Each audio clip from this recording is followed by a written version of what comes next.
Hey everybody, happy holidays, Merry Christmas. Today we're going to be making a true blue authentic Italian Christmas cookie. I put anise in mine, which tastes like licorice, and I'll explain that later on, like sambuca and anisette. Um, but this is very similar to another Italian Christmas cookie with ricotta. I say ricotta, you probably pronounce it um, Ricotta. You probably say ricotta. I don't. So anyway, this is very similar to that recipe. The only difference is there's no ricotta in this one. So if you want me to do the one with the ricotta, let me know and I can do it because it's very similar to this recipe. But again, minus the ricotta. I just wanted to say I'll be posting the directions, step-by-step directions, and the recipe in the descriptions for this recipe. Guys, real quickly for the cookie part, we're going to be using anise, which this is anise. It tastes like licorice. It tastes like sambuca, your anisette. You got to like licorice to like these cookies. These are traditional Italian cookies. As I said, you'll find them on every single Italian table during all the holidays, and it's fun for Christmas. Even Easter, you could dye them pastel colors with food coloring. You're going to need vanilla extract. You're going to need baking soda, two teaspoons of zested lemons, which should get you, I think 1 lemon should be able to do the trick. 1 year it took me 4 lemons. I'm going to be using 2 eggs, 1 stick of butter. Let me give you exact measurements so you know. You're going to be using, for the cookie part, 2.5 cups of flour, all-purpose flour. You're going to be using 1 tablespoon plus 1.5 teaspoons of baking powder. Not baking soda, but baking powder. You're going to be using 1 stick of butter, which is a 1/2 cup of butter. I use salted, and this is room temperature, it's soft. A 1/2 cup of granulated sugar, and I already told you. Oh, for the anise, you can use anywhere from a 1/2 teaspoon up to 1 tablespoon, and I'm talking a heaping tablespoon of anise, if you like that flavor. But I suggest you start out slow, because once you put in 1 tablespoon, you cannot take it out if you thought it was too strong. So you can taste your batter as you go along and add more. I said the 2 eggs, 1/2 teaspoon, a 1/2 heaping teaspoon of vanilla extract. I said 2 teaspoons of lemon zest, 2 eggs, and we're going to be using 1/4 cup of milk. Now, that's just the cookie part.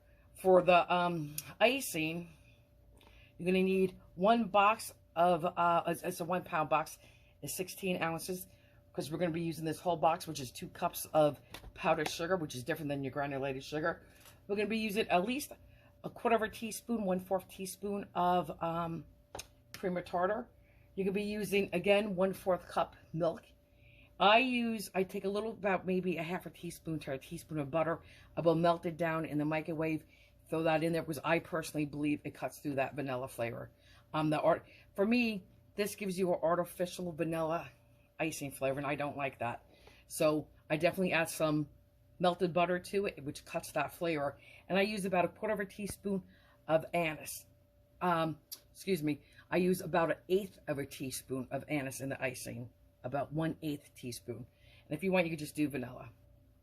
So you want to light your oven to 350, get it nice and hot, and you're going to want to line 2 cookie sheets with parchment paper. I forgot to mention, you're going to want these non-propel sprinkles.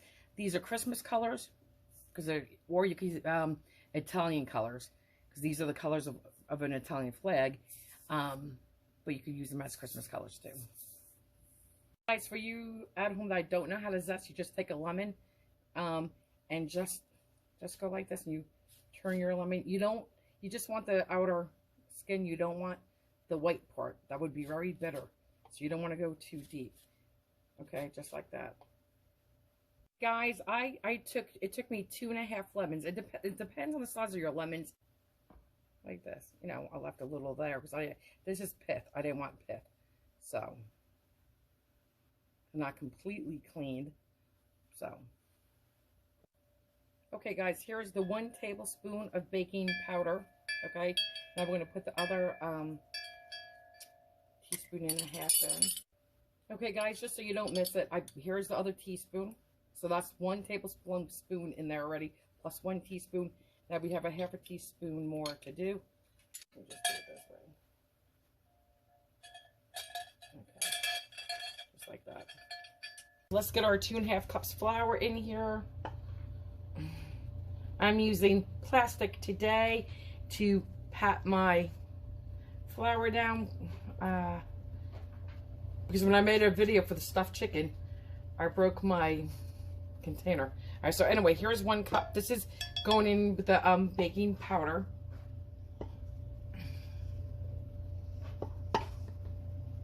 I know I make a mess.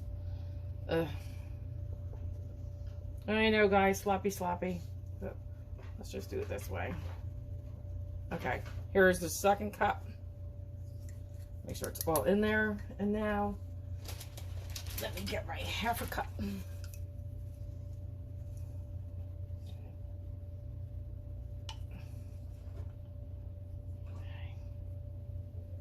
So I'm just going to clean off the top because I guess you guys can't see what I'm doing.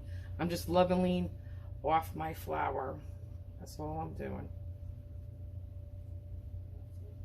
Okay, right in here.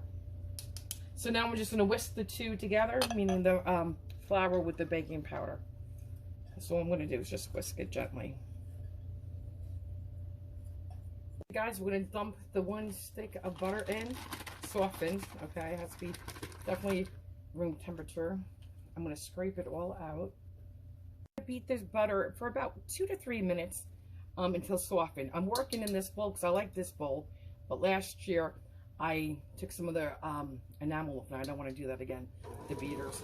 So just like this for about 2 minutes. Okay, you can see how nice and soft my butter is. Okay. Now add in our 1/2 cup of sugar slowly.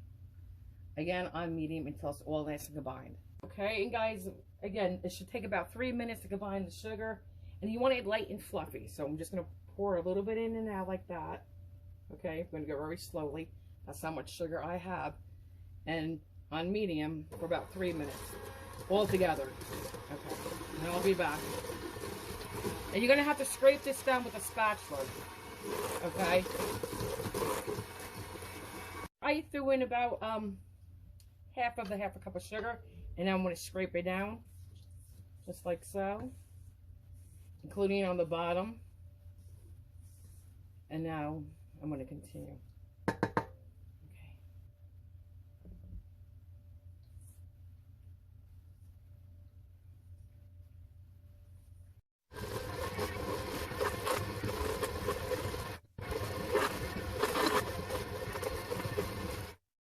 Okay, guys, so we're adding the 2 teaspoons of lemon zest. Measure your lemon zest correctly, because too much lemon, you're going to be thinking you're making lemon cookies, and we're not making lemon cookies. And this is going to have such a subtle hint of lemon. You're not going to really taste it. It's so in the background. Anyway, it's just a nice contrast to the anise. Again, guys, I know what my family likes. Again, you could use anywhere from a 1/2 teaspoon up to 1 full tablespoon. Start out slowly, because once you put it in, you're stuck with it. You cannot get it out. I've been making these for years, so I know we like a heaping tablespoon. So that's what I'm starting with. And I'm going to compensate and put a pinch more flour in, which I forgot to do, because that little bit matters. And this is a delicate dough to begin with, and it's a sticky dough when you're done. So if it's a little wet and tacky, you made it correctly. Don't worry, it's perfect. All right, now I'm going to do a heaping 1/2 teaspoon of vanilla. Really good vanilla extract. Well, I use McCormick's too. Okay, there's beat the lemon zest and extracts medium high until nicely combined. Okay, like this. And at this point, you could taste this and see if you started with a 1/2 teaspoon, if you wanted to add more anise. Okay, now we're going to add 1 egg at a time. Here's my egg. I'm going to dump it in, and I'm just going to beat this. Just like that. Whenever I do baking, everything is room temperature, and if I forget, that's okay.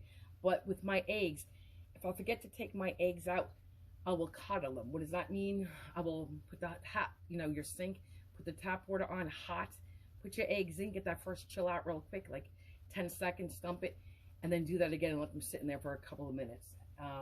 And that's how you cuddle your eggs. Anyway, so I've only put the one egg in. I'm going to scrape it down. So we definitely want to scrape in here before I add my next egg. Okay. Okay, just like this. Now we'll add our last egg. I'm going to go beat that. Hey, you know when I said I was going to add an extra little flour to my flour mix because I added that big heaping tablespoon of anise extract? Well, I think it's easier for me just to go ahead. This is 1/4 cup of milk. I just put in this measuring cup. So what I'm going to do is take out 2 teaspoons. I don't have to take out 2.5 teaspoons. I'm just going to take out 2 teaspoons of liquid from here to compensate for the extra liquid I put in with the anise. So if you do that too, just take 2 teaspoons out of here. Guys, now this part's very important. Okay, you have to, when you beat your flour in milk, and you're going to do it in a couple of steps. We're going to do it on low and just into combine. You cannot overmix this. If you do, you're going to have tough cookies. These are light and fluffy and delicate. You're barely going to use the blender. You just until it's combined, and that is it. So we're going to start with at least 1/3 of our flour. Okay, at least 1/3 of our flour. And your beaters are going to be working hard. Okay, so now I'm going to do this on camera first on low. Just until combined. That is it. Okay. Your other part we did prior to this with the wet ingredients, you could work it. This, nope, we're done. That's it. Now I'm going to add my milk slowly. Okay.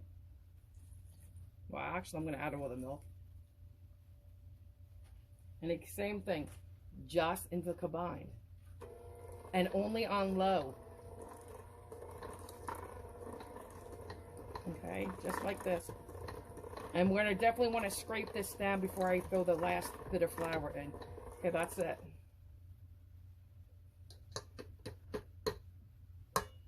So now, let me get my spatula. And just like this. We're just going to stir it, scrape it, and that's it.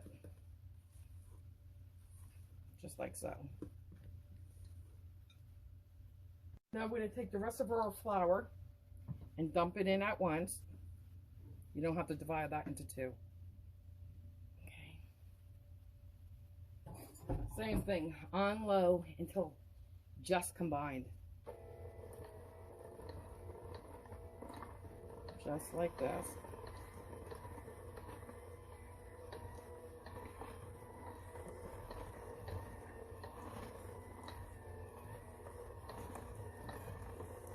I'm just doing this on camera, guys, just so you can see.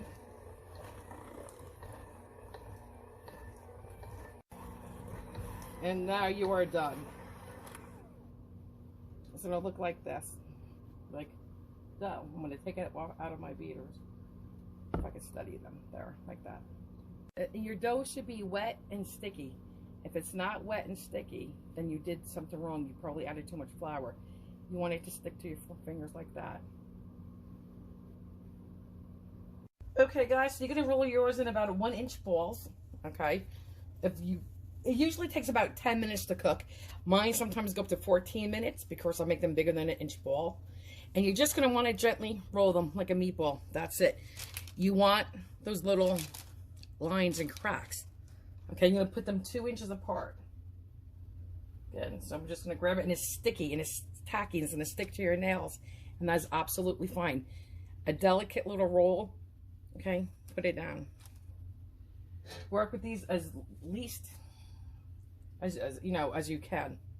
1-inch balls, like that. I'll do one more. You want to kind of make them uniform in size, otherwise they could cook up differently. But definitely space them apart. And guys, these are done when it's a light golden brown in color and they spring back. They're going to be dry and they're going to spring back when you touch them. I just want to show you again, I'm just pinching dough out of my bowl, and it looks like this when I pull the clump out. I just barely, like this. Okay, I'll do one more. I'm just pulling a clump of dough, cookie dough. That one's too big, so I'm just pulling a little chunk off that looks like this. And then, you know, like a meatball. And just put it down. I just want to show you again. I'm just pinching dough out of my bowl, and it looks like this when I pull a clump out. I just barely, like this. Okay, I'll do one more. I'm just pulling a clump of dough, cookie dough. That one's too big, so I'm just pulling a little chunk off. It looks like this. And then, you know, like a meatball. And just put it down. Again, I will show you close up. You want them to have, this is done. You want it to have, you know, I apologize, guys. You want it to look like this. Just like that. That's perfect. 50 for 10 to 14 minutes. Start checking at 8 minutes. You just, like I said, want them to be dry and spring back when you touch them. It's that simple. Cookies bake. I'm just going to take, geez, about, like I said, a teaspoon. I'm just going to take a knife and cut in here.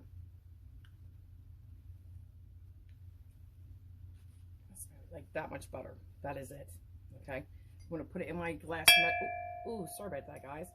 In here, I'm going to go melt this in the microwave gently. 2 cups of sugar here. You may just need 1 cup of sugar. Okay, just like this. And when I ice mine, when I dip them, I don't do them immediately when they come out of the oven. Sometimes I do, because if you want that nice light translucent coating. But what I do is I just let them sit out for a couple of minutes just to get a little bit, to take some of that hot heat off, just a little bit. Then I dip them. Then it's a thicker coating. But I do not ever let them get cool, ever. I definitely don't let them get cool. Okay. I'm going to do the 1/4 cream of tartar. And again, if you only use 1 cup, you'd be using 1/8. But I think you could definitely use the 2 cups. Now we're going to add half of the 1/4, because I don't have a 1/8 teaspoon in my little gingerbread men. So I'm going to do this carefully. Okay, and you definitely don't have to do this part, because the cookies do have a nice anise flavor. But my family loves their anise. Okay, you could definitely use vanilla. I may have to add more. That was about 1/8 of a teaspoon. Now I'm going to put in, or 1 cup, excuse me, not 1 cup, 1/4 cup of milk that we just melted the butter in. And the beauty about working with powdered sugar, you can, if you make it too wet, add more sugar. If it's too dry, add more liquid. You can even add, if you're working with lemon, you could add water. But this is all I'm going to do is stir this. Oh, goodness. And it snowed. All we're going to do is stir that. This is already going to be a little too dry. So I'm going to put in, this is 1/4 cup, another 1/4 cup. So I'm going to add 2 tablespoons, about, and stop there. Okay. So I'm just going to work it, and I'll be back. Guys, you definitely want this done first, because you don't want your cookies to completely cool. You want them very warm to work with. Okay, I want mine a little bit thinner. Okay, it's still thick. We'll add a little bit more milk. Probably about a teaspoon. Stir it until the consistency you guys want. I'm going to work with it off camera, and I'll be back. Guys, I'm going to have to add a little bit more anise, because I tasted, I want a little bit more. Hold on. That's my cookies. Hang on. I'm going to add, well, like another teaspoon of milk. Okay. I'm going to work it. I think this is what I want. Just like this. Okay. Yeah, this is what I want. Okay. Guys, here I'll show you. They came out, they cooled about 2 minutes. Okay. This is what they're going to look like. You're going to dip them in. Okay. All sides. If you don't want to get, well, you're going to get some on your fingers no matter what, even if you use a spoon. I have a spoon, I'll show you on one. So this is it. Okay. I'm going to probably do back here too, because everybody likes it. Okay, so now you put it down, and then you're going to take your sprinkles and do a light dusting. Just like, oh, you didn't see, I apologize. Let me move this.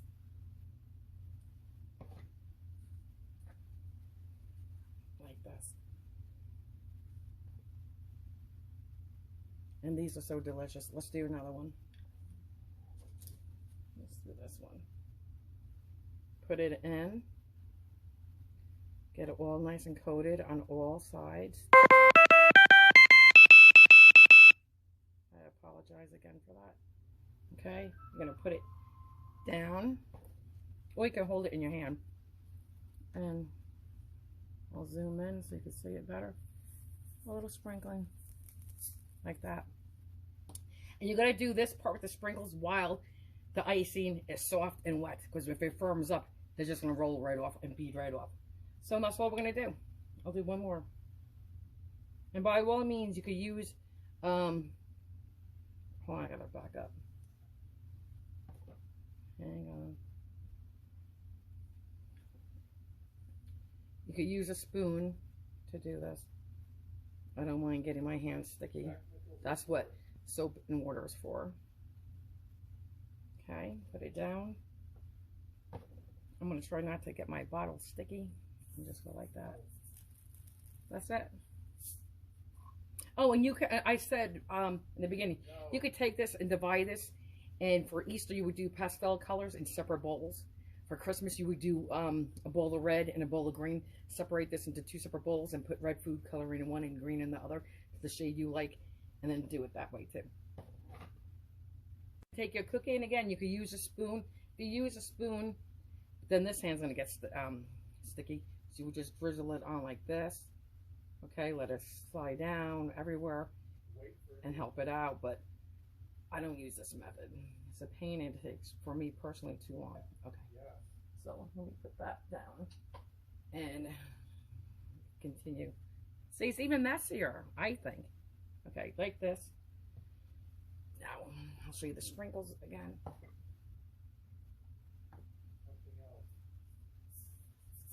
Like that. Okay. This is my serving tray. You could be doing this on a piece of wax paper. And it's easy to clean up. You just roll it up and throw it away. I don't mind. And this tray is very pretty. I had got it last season at the dollar store. I think it's very festive, very pretty. You would never know. I just want to say I cooked mine about 15 minutes. These are usually it's about 14 minutes for me because I like mine a little bit bigger. But in this oven, which is off anyway, it was about 15 minutes, let's say. Guys, I think I got about 24 cookies. This is the icing I have left after doing the first 12. The other 12 are baking. So definitely use the 2 cups. You know, when I say, oh, we could get away with 1 cup. My mother does one because she does hers a lot more translucent. She makes this a little thinner, okay? The icing, she makes it a little bit thinner. And she does them, I think, right when they come out of the oven, she puts a thin coating on. But she loves these when I do mine this way, so go figure. But anyway, so definitely use the 2 cups. Okay, guys, let's pick up a cookie. Okay, first let's do this one, I guess. This is the first one I did. Okay, let's break him open. See, hold on. Guys, I had to chew off camera because that was a nice big bite. But look at that. Look how perfectly cooked and delicate this cookie is. And it's so good. I'm telling you, you would think for all the anise extract I used that this would be a very strong licorice flavor, but it's not. It is so delicate. It is really a nice cookie. And I truly think if you use only half a teaspoon of anise, it's going to be very flat. But again, delicious cookie. Very good. And like I said, that lemon, you don't even taste. It's just in the background. I'll show you some of the cookies. I'm dipping them, submerging them completely in on all sides. Ken really likes them that way, so that's why I'm doing the bottoms too. Last batch I did on the parchment paper, and it's just going to be easier to clean up. And I'm just going to roll it in a ball and throw it in the garbage. Guys, and here are the cookies. All nice and yummy. Oh, wow. I'm telling you how good they are. Aren't they pretty and festive? So yummy. Okay.